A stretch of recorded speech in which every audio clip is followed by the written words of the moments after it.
Hello everyone. In this lesson, we're going to talk about the basics of multidimensional arrays, specifically arrays with two dimensions. A two-dimensional array acts a lot like a matrix from a math class or a grid of numbers or data. So think of designing maybe a tic-tac-toe game or a game of Battleship, or say you had a spreadsheet consisting of a lot of data that was rows by columns. A two-dimensional array would be a great way to store the information to play a tic-tac-toe game or play a game of Battleship, or storing a big spreadsheet of data that had, again, both rows and columns. So let's begin by declaring a two-dimensional array. Let's suppose we're going to store just integer data in this array. So we'll use int as to identify that's the sort of data that's being stored. We'll give the array a name of simply just A. And we're going to indicate the two dimensions of this array with two different sets of square braces. The first one we'll put 3, and the second one we'll put 4. And we've just declared a 3 by 4 array, meaning this array will consist of 12 total elements, because 3 times 4 is 12. And the visualization you want to have is a grid of numbers, in this case a grid of integers, that's 3 rows by 4 columns. So the 3 rows would stretch vertically, and those 4 columns would stretch going across, and you'd have positions for 12 total data elements in this. So how do you know this first one corresponds to rows, the second one corresponds to columns? There's a nice way to remember that Mr. Morbido has. There used to be this brand of soda called RC Cola, so row before column. Think of RC Cola where the R is before the C.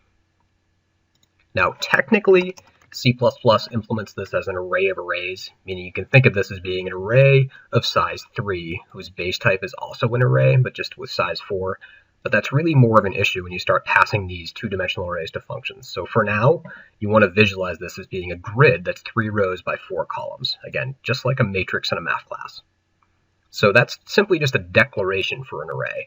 Let's also declare and initialize an array in the same line. Let's make a different one. So we'll do, again, integer data. We'll do int, call this array B, and say it consists of 3 rows and 5 columns.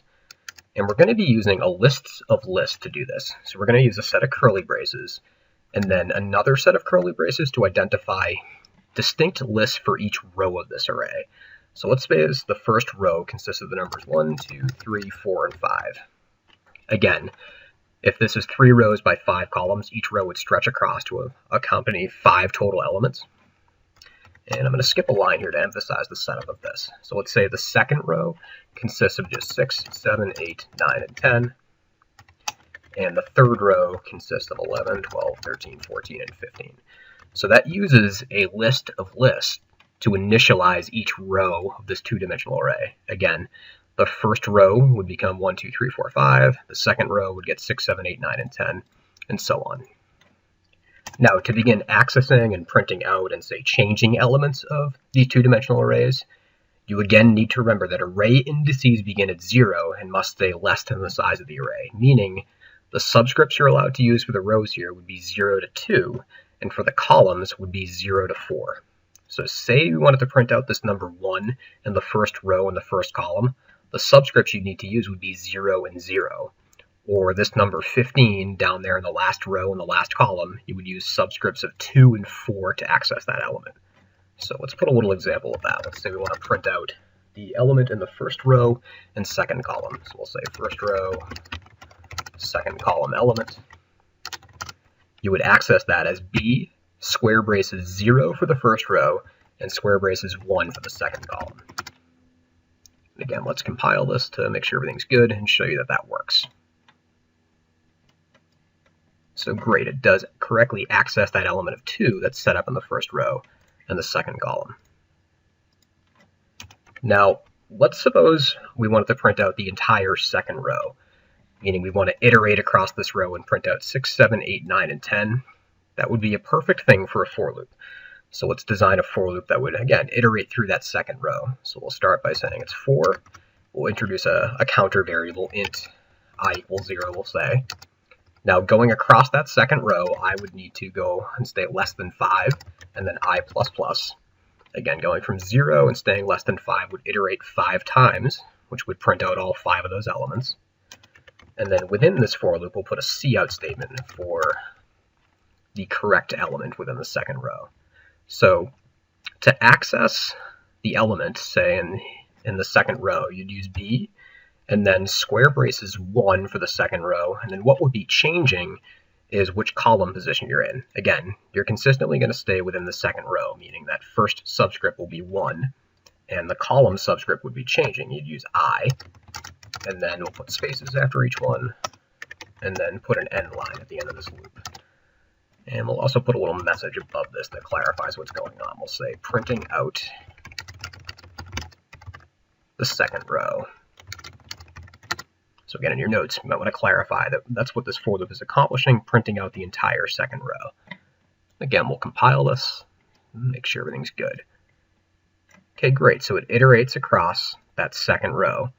Again, the first subscript corresponding to the row stays fixed at 1, and the second subscript changes to be 0, 1, 2, 3, and 4, and it correctly prints out the values of 6, 7, 8, 9, and 10. Great. Now, another task you often want to accomplish with two-dimensional arrays is printing out the entire grid of, say, data, or the entire two-dimensional array. This for loop goes across a row. If we put this for loop structure, say, inside of another for loop that went vertically through this two-dimensional array and changed the row subscript each time, then that would be an efficient way to print out the entire two-dimensional array. You can use what are called nested or embedded for loops to efficiently print out the entire two-dimensional array. So let's, again, put a little message describing what we're about to do. We're going to print out the entire array B. Oops. So our outer for loop is going to control which row we're in. So when you're designing these nested for loops for two-dimensional arrays, oftentimes the outer for loop will control rows, and the inner for loop will control which column you're in. So I'm going to overemphasize that by actually using R for row. I'm going to say int R equals 0, R will stay less than 3, and then R++. So again, you want to think of this outer for loop as iterating vertically. Then I'll put a little comment. We're going to print an entire row through an inner for loop. So just like the for loop we used above, you could have another counter variable. I'm going to use C for column, though, again, to emphasize the structure of this. So we'll use C equals 0, C less than 5, and then C++. And then within this inner for loop, we can print out the correct array element. So we're going to C out the element at B, square braces R, and then square braces C, and then put a space after it. So this outer for loop will run a total of 3 times, but this inner for loop iterates the whole way through before this R variable gets updated. So in the first iteration, R is going to be 0. This inner for loop is going to run through with C going from 0 to 4. That will effectively print the first row. And then once this inner for loop's done, we're going to want to put a line break for the beginning of the next row. And we'll put another line break outside the loop. And again, this should efficiently print all the elements of that two-dimensional array B. So let's compile that and make sure we're good. Okay, great. So it does. It iterates through.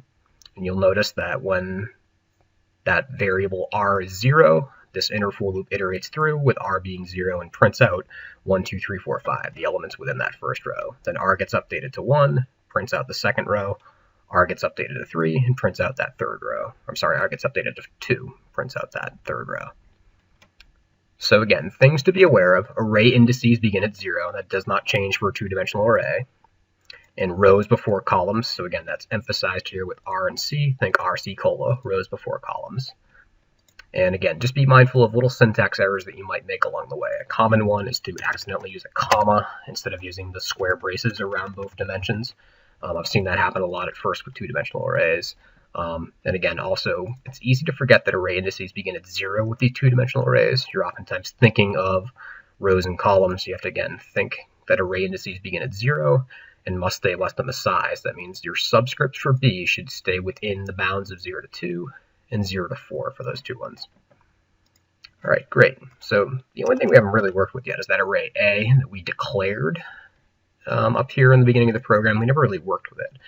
You can also efficiently assign a value to every element of a two-dimensional array using these nested for loops. So let's say we wanted to, without using the list that we had here, just maybe assign every element of this two-dimensional array the number 0, we'll say. You could easily do that through these nested for loops. So you could design a similar structure. Let's say for int r equals 0, r less than, in this case, what is it, 3 rows, r plus plus, and then the inner for loop. So for array A, what do we have? 4 columns, so it'd be c equals 0, c less than 4, and c plus plus. And let's say you want to assign that array element that you're currently at just to be the value of 0 there. That would be efficiently, again, assigning every element of that two-dimensional array up here, A, the value is 0. And again, if we compile this, should be fine syntax-wise, although we never printed out that array. You certainly could do that through a similar nested for loop structure like this. So that's the basics of working with two-dimensional arrays. Again, get used to rows before columns when you're working with subscripts. Array indices still begin at 0. And using nested for loops is the easiest and most efficient way to accomplish different tasks with two-dimensional arrays.